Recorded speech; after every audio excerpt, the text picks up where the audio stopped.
नमस्कार मित्रांनो, लग्नानंतर होईलच प्रेम या मालिकेच्या आजच्या भागामध्ये म्हणजेच 20 मेच्या भागामध्ये आपण पाहणार आहोत की पार्थ दरवाजाच्या बाहेरच बसलेला असतो आणि काव्या आतमध्येच असते आणि तिने आतमधूनच पार्थकडे डिवोर्स मागितलेला असतो. तर आता पार्थ तिला म्हणतो की डिवोर्स मिळवणं खूपच सोपं असतं काव्या, लग्न मोडलं खूपच सोपं आहे, पण लग्न निभवायला ना जिगर लागतं आणि मला ना दुसरा पर्याय निवडायचा आहे.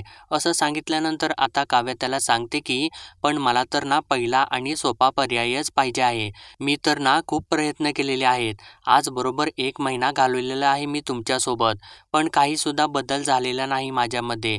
मी अगोदरसुद्धा तशीच होते आणि आत्तासुद्धा तशीच आहे. तर तेव्हा पार्थ तिला सांगतो की पण काव्या, मी बदललेलो आहे ना, मी तसा अजिबात उरलेलो नाही. मी जसा पहिल्या दिवशी होतो ना, आता मी खूपच पुढे निघून आलेलो आहे आणि मला खात्री आहे की तुम्हीसुद्धा एक पाऊल पुढे याल. आणि मला माहिती आहे की हे तुम्हाला ऐकायला आवडत नाही, पण आई हे खरंच म्हणते की लग्नानंतर होईलच प्रेम. तर आता हे ऐकल्यानंतर काव्या थोडीशी शांतच होते. तर पार्थ तिला पुढे म्हणतो की अहो, पण मी तसं सुद्धा म्हणत नाही.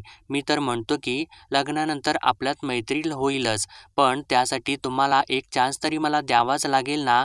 थोडा वेळ तरी तुम्ही मला द्या आणि तुम्ही तो दिलाच पाहिजे. आणि काव्या, आजपर्यंत मी तुम्हाला काहीसुद्धा मागितलेलं नाही, पण आज मी पहिल्यांदा काहीतरी मागत आहे. मला थोडा वेळ द्याल का? आणि मी फक्त तुमच्याकडे वेळच मागत आहे. आणि जर समजा ना वेळ देऊनसुद्धा तसं काही झालं नाही ना, तर मी तुम्हाला शब्द देतो की मी स्वतः डिवोर्स देऊन तुम्हाला मोकळं करेन. असं सांगितल्यानंतर मात्र आता काव्या थोडीशी कन्व्हिन्स व्हायला तयार होते आणि त्यानंतर आता दोघेसुद्धा शांतच होऊन जातात आणि पार्थ तसाच तिथे बसून राहतो आणि काव्यासुद्धा तशीच आतमध्ये बसून राहते आणि गाढ शांतता निर्माण होते. तर त्यांनी इथे छान असं बॅकग्राऊंड म्युझिकसुद्धा लावलेलं आहे की उरलो हरलो दुःख झाले सोबती. तर आता त्यानंतर दुसरीकडे श्रेया आणि पिहू या दोघांच्या मधला सीन त्यांनी दाखवलेला आहे. तर श्रेया पिहूवरती वैतागत असते आणि तिला एकदमच रागात म्हणते की अगं जरा सरक ना तिकडे, मला इथं झोपायला जागाच नाही. तर तेव्हा पिहू तिला म्हणते की अगं तुझ्यामध्ये काय काव्या वहिनी घुसली आहे का? मी सरकत आहे ना आणि जरा तू शांतपणाने सांग ना मला.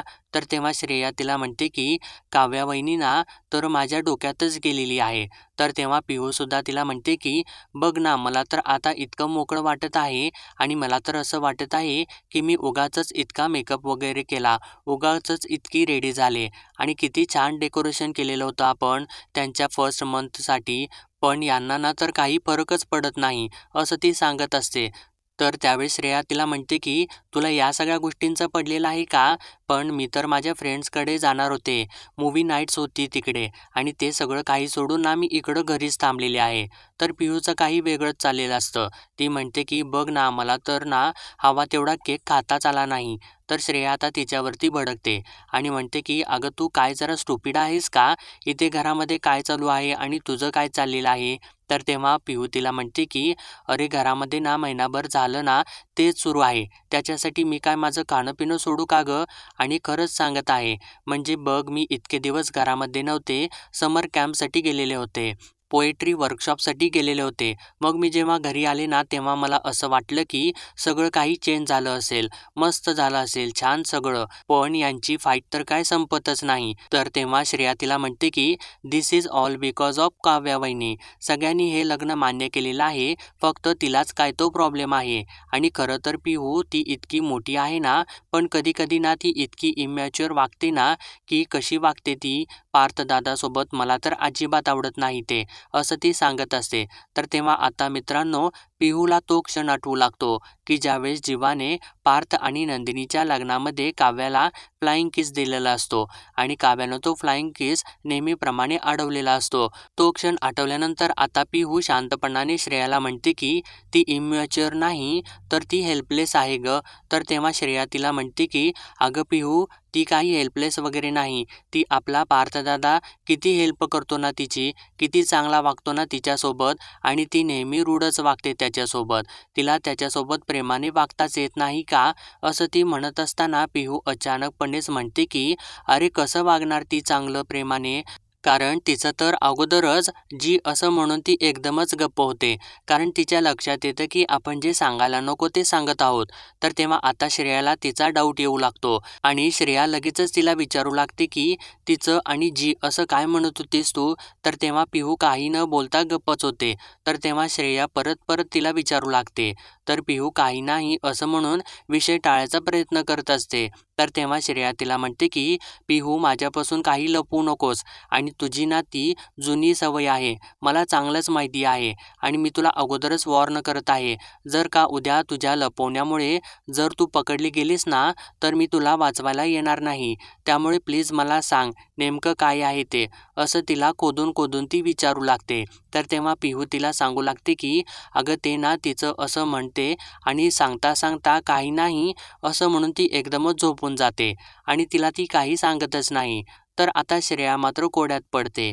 तर मित्रांनो आता दुसरीकडे रम्या घरी आलेली असते आणि तेव्हा वसुंधराने जे काही घडलेलं असतं दिवसभरात, जो काही गोंधळ झालेला असतो ते सर्व काही रम्याला ती सांगते. तर तेव्हा ते ऐकल्यानंतर रम्या भलतीच खुश होते आणि आई तू हे काय सांगत आहेस? म्हणजे नंदिनीने काव्यावरती हात उगारला, हे खरं आहे का? अरे बापरे, हे तर फारच मोठं झालेलं आहे की, असं तिला म्हणत असते. आणि उगाचच मी ऑफिसमध्ये तोंड फुगवून बसलेले होते, केवढा मोठा ड्रामा मिस केला मी, असं ती बोलू लागते. तर तेव्हा वसुंधरा तिला म्हणते की नाही तर काय, आणि तरीसुद्धा मी तुला ना 1000 वेळेला मेसेज केलेले होते, फोन करत होते. हेच मी तुला सांगायचा प्रयत्न करत होते की आपण जसं ठरवलं आहे ना तसंच सगळं काही घडत आहे. तू घरी ये पण नाही. आमच्या बाईसाहेबांचा इगो ना त्यांच्या नाकाच्या शेंड्यावर बसलेला असतो. मग काय करणार? आणि तुला माहिती आहे का की मी मंजूला म्हणाले सुद्धा की नंदिनीला जर पार्थने अडवलं नसतं ना तर त्या नंदिनीने तुझ्या कानाखाली जी मारली होती ना त्याचा आज वचपा निघाला असता. तर तेव्हा रम्या तिला म्हणते की इट्स ओके आई, राहू देत, अभी तो बहुत मौके आएंगे. आणि तुला माहिती आहे का की आपण जो काही प्लॅन करतो ना त्यामधून काही ना काहीतरी होईल, हे मला माहितीच होतं.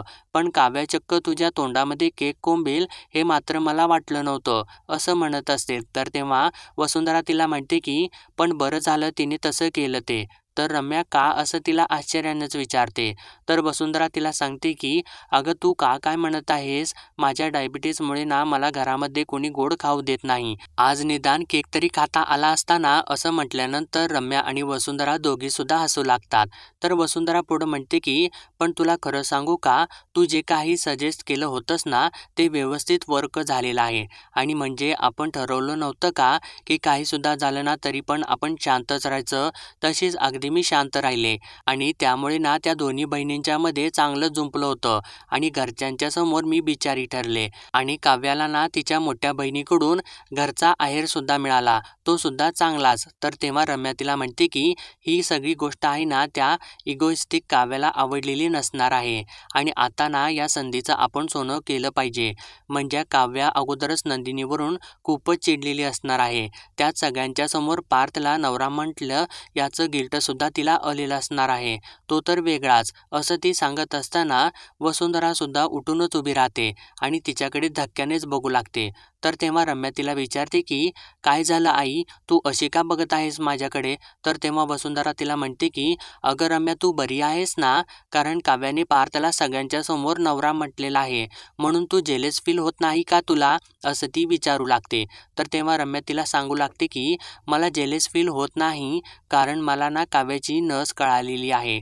आज ती जे काही बोललेली आहे ना ते रागाच्या भरात बोललेली आहे, पण ती जे काही बोललेली आहे ना त्यावरून ती रूममध्ये स्वतःचं डोकं आपटून घेत असणार आहे, हे मात्र नक्की. आणि आई ती एक वेळ ना मरेल पण पार्थला ना नवरा मानणार नाही, हे मात्र नक्की आहे. असं सांगितल्यानंतर वसुंधरा तर हसूच लागते आणि म्हणते की अगं रम्या, हे जर असं झालं ना तर उत्तमच होईल. आणि आता आपण पुढे काय करणार आहोत, असं ती प्रश्न करते. तर तेव्हा रम्या तिला सांगते की अगं आई पुढे तर ना खूप काही आहे, ही तर फक्त सुरुवात होती.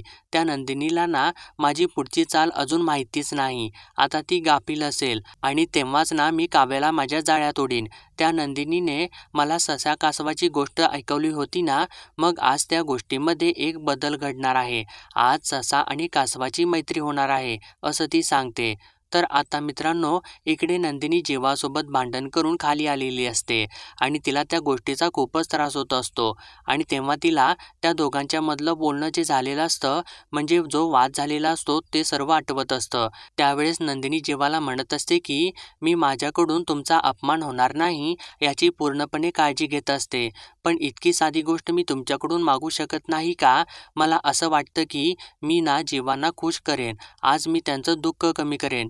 पण तुम्ही खुश होतच नाही आणि मी खरंच बायको म्हणून इतकी लूजर आहे की मी माझ्या नवऱ्याला खुश नाही करू शकत. असं जे काही बोललेलं असतं ते सर्व तिला आठवत असतं आणि तेव्हाच तिच्या डोळ्यामधून खूप पाणी येत असतं आणि त्यानंतर मला तुम्ही सांगून टाका आणि मी आज तुम्हाला मोकळंच करेन.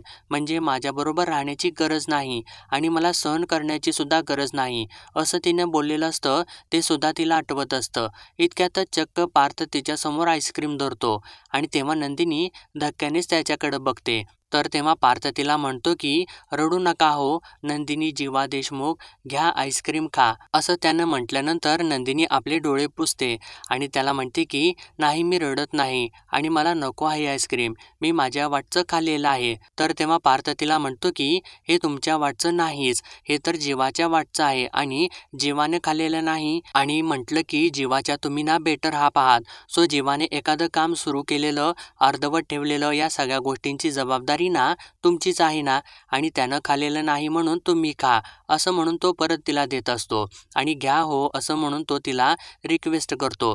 तर तेव्हा नंदिनी ते आईस्क्रीम घेते. तर तेव्हा पार्थ सुद्धा तिच्यासमोरच बसतो आणि त्याच्याकडे सुद्धा आईस्क्रीम असतं. तर आता नंदिनी त्याला म्हणते की तसं सुद्धा काव्याने पण आईस्क्रीम खाल्लेलंच नव्हतं आणि हा जो नियम आहे ना तुम्ही मला लावत आहे ना, तो नियम आता तुम्हाला सुद्धा लागू होतो आणि तुम्ही सुद्धा काव्याच्या वाटचं आईस्क्रीम घ्या असं ती म्हणतच असते. तर तेव्हा पार्थ आपल्या हातामधलं आईस्क्रीम तिला दाखवतो आणि हे त्यांच्या वाटचंच आईस्क्रीम आहे असं तो सांगतो आणि तिला आईस्क्रीम खा असं म्हणू लागतो. तर तेव्हा नंदिनीला तो क्षण परत आठवू लागतो की तिने जीवाला म्हणालेलं असतं की मला तुम्ही सांगून टाका, मी तुम्हाला मोकळं करेन आणि ती त्या विचारातच हरवून गेलेली असते. तर तेव्हा पार्थ नंदिनीला परत म्हणतो की अहो नंदिनी, तुम्ही काय करत आहे? गोड आईस्क्रीममध्ये आपल्या दुःखाची खारट चव कशासाठी पाहिजे? आणि हे बघा, आपण इनिशिएटिव्ह घेऊन ही सरप्राईज पार्टी अरेंज केलेली होती. आपण कशासाठी रडायचं? आपण तर मस्त छान गिफ्टसुद्धा आणलं. मी काव्यासाठी तो परफ्यूम आणलेला होता आणि तुम्ही कपल वॉचेस आणलेले होते. आणि मला एक गोष्ट सांगा की तुम्ही ते कपल वॉचेस कुठून आणलेले होते? काय कमाल कपल वॉचेस होते ते. आणि म्हणजे आठवण आली ना की दाबा बटन, प्रेम उतू चाललं की दाबा बटन, मिस करत असेल तर दाबा बटन. आणि तुम्ही हिंदी पिक्चर जरा जास्तच बघता ना ते रोमॅन्टिकवाले, असं म्हणून तो अखेर तिला हसवतोच. आणि तेव्हा नंदिनी हसल्यानंतर पार्थ तिला म्हणतो की तुम्ही असंच हसत राहावा आणि आता आईस्क्रीम खा म्हणजे ते गोड लागेल आणि डोळे पुसा तुमचे असं तिला तो सांगतो. तर तेव्हा नंदिनी आपले डोळे पुसून आईस्क्रीम खाऊ लागते. तर तेव्हा थोड्या वेळातच ते दोघे सुद्धा एकदमच एकमेकांना एक सांगू का असं एकाच वेळी बोलतात. तर तेव्हा नंदिनी पार्थला म्हणते की ठीक आहे तुम्ही अगोदर बोला. तर पार्थ तिला म्हणतो की नाही नाही तुम्हीच बोला. तर तेव्हा नंदिनी नाही असं म्हणू लागते.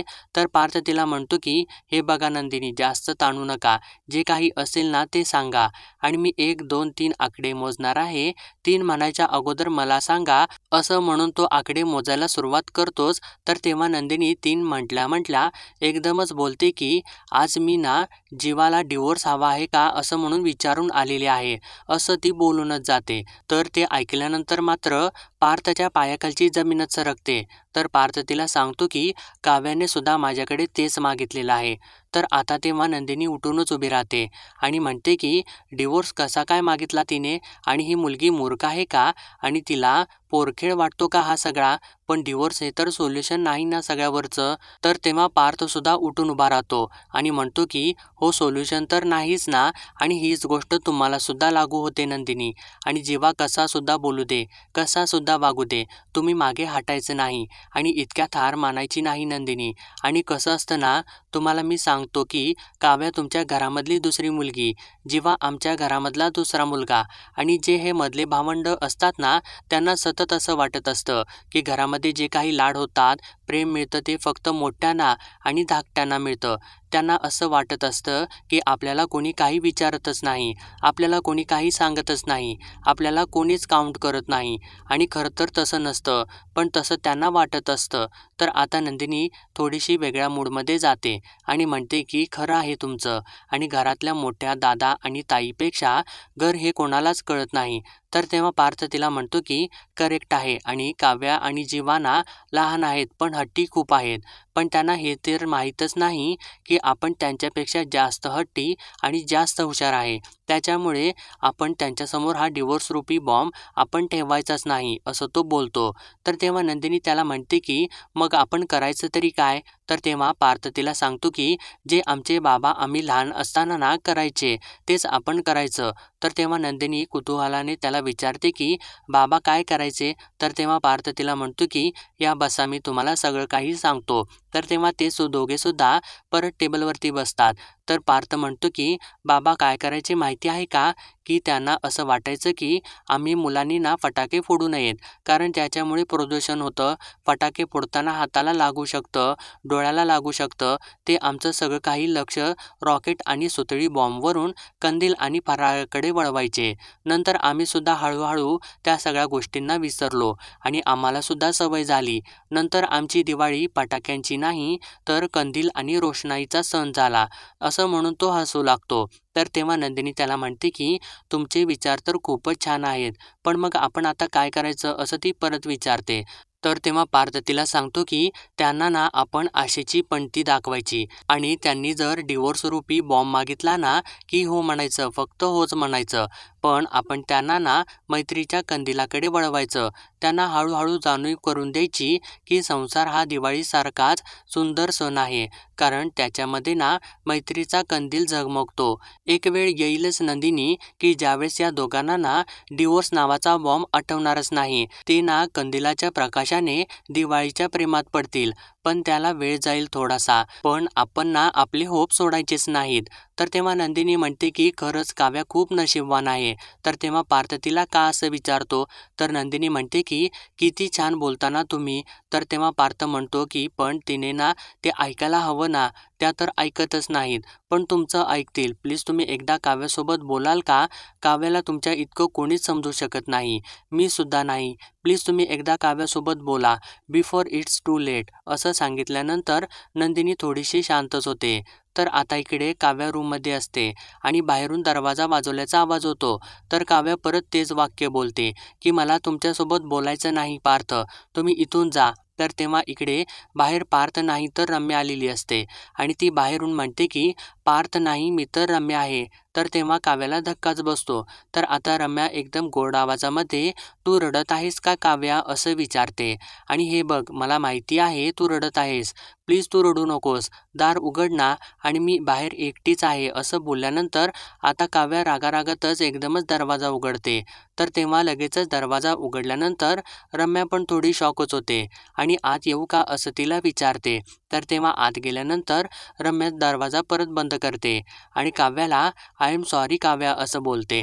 तर तेव्हा काव्या तिला म्हणते की तू कशासाठी सॉरी म्हणत आहेस? तर तेव्हा रम्या तिला म्हणते की आजच्या तुमच्या ना 1 मंथ पार्टीला मी आलेले नाही ना, म्हणून मी सॉरी म्हणत आहे. तर तेव्हा काव्या हळू आवाजातच बोलू लागते की तू येऊन तर काय केलं असतंस, घरातले तमाशेच बघायचे होते ना. तर तेव्हा रम्या तिला काय म्हणालीस का तू असं विचारते. तर काव्या काही नाही असं तिला सांगते. तर तू का आली आहेस इथं असं तिला विचारू लागते. तर रम्या तिला म्हणते की मी तर तुला खरं सांगायला आलेली आहे. तुमची आजची पार्टी ना मी मुद्दामूनच टाळली. थोडं काम पेंडिंग होतं ना ते करत मुद्दामून मी ऑफिसमध्येच बसून राहिले होते. पिझ्झा मागवला, काम संपवलं आणि बऱ्याच दिवसापासून ना एक मूव्ही बघायचा राहिलेला होता, तो सुद्धा बघितला. सिंगल लोकांचं आयुष्य आहे ना माझं आणि लग्न झालेल्यांच्या सेलिब्रेशनमध्ये आपली लुडबुड नको म्हणून मी आले नाही. आणि सिंगल असताना कपल्सना असं एकत्र बघून ना खूप फ्रस्ट्रेशन येतं, खूप त्रास झाला असताना मला ते सगळं बघून, म्हणूनच मी आले नाही. पण घरी आल्यानंतर मला कळालं की आज सगळ्यात जास्त त्रास तर तुलाच झालेला आहे काव्या, म्हणून मी तुला भेटायला आलेले आहे. मागच्या वेळी ना मी रडत होते आणि तू माझ्यासोबत बोलायला आलेली होतीस, असं म्हणून ती तिच्या खांद्यावरती हात ठेवते आणि आज मी आलेली आहे काव्या असं तिला ती बोलते. तर तेव्हा आता काव्याला तिचं थोडं अप्रूप वाटू लागतं. तर मित्रांनो, आजचा भाग इथेच संपतो. तर पुढील भागामध्ये आपण पाहणार आहोत की जीवा अखेर आपल्या लग्नाचा फोटो आपल्या हातामध्ये घेतो आणि बोलू लागतो की मी काल रागाच्या भरामध्ये ना खूप काही नंदिनीला बोलून बसलेलो आहे आणि तिला हर्ट करून नाही चालणार, आधी जाऊन तिला सॉरी म्हणतो. तर आता इकडे रम्या काव्याला म्हणत असते की आपण दोघी सुद्धा ना एकाच पारड्यामध्ये आहोत काव्या. तर दुसरीकडे पार्थ नंदिनीला म्हणत असतो की तुमचा इतका विश्वास आहे ना काव्यावरती, तर तुम्ही एकदा जाऊन त्यांच्यासोबत बोलता का, म्हणजे गुंता सुटतो का ते बघता का, असं तो सांगत असतो. तर तेव्हा नंदिनी काव्याच्या रूमकडे जाते आणि नेमकं तेव्हा रम्या तिच्या समोरूनच बाहेर निघून जाते. तर तेव्हा नंदिनी मनातल्या मनात बोलू लागते की हे नेमकं काय करत होती काव्याच्या रूममध्ये, आणि त्यानंतर ती काव्याकडे जाऊन तिला हाक मारते. तर आता काव्या रागारागानेच उठून तिच्या समोर जाते आणि चक्क तिच्या तोंडासमोरच दरवाजा बंद करून टाकते.